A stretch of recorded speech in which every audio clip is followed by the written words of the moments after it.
And just into the WJZ news, that federal judge in Nashville tonight says Abrego Garcia will be held until his arraignment and detention hearing. As you can imagine, the decision to bring Abrego Garcia back caught everyone by surprise, including state leaders here in Maryland. Tonight, we're hearing from some of those leaders. WJZ is live at 11. Caroline Forback joins us now. And Caroline, lawmakers you spoke with said this case was never about whether Abrego Garcia was innocent.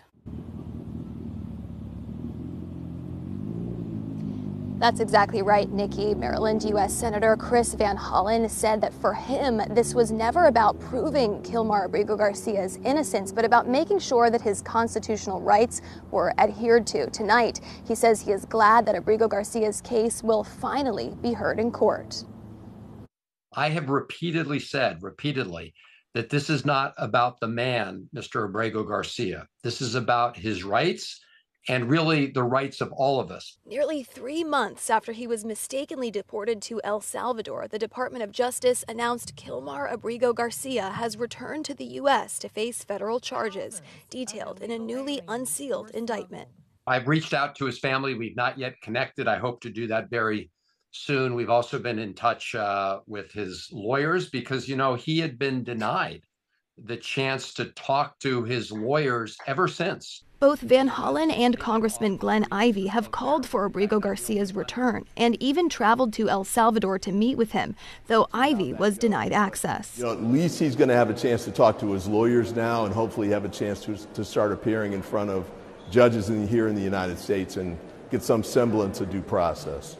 The charges were filed in a federal district court in Nashville, Tennessee, and accuse Abrego Garcia of conspiracy to transport aliens and unlawfully transporting undocumented people.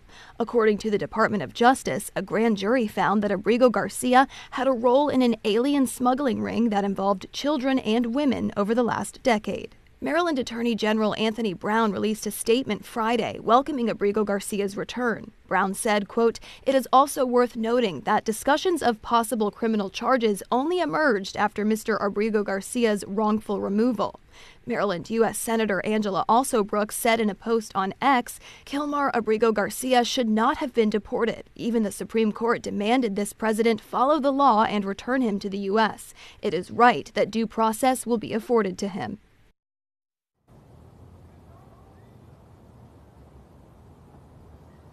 If he is convicted, Abrego Garcia would be imprisoned in the U.S. before he is returned to El Salvador. Reporting live here on your corner in Baltimore, Caroline Forback for WJZ.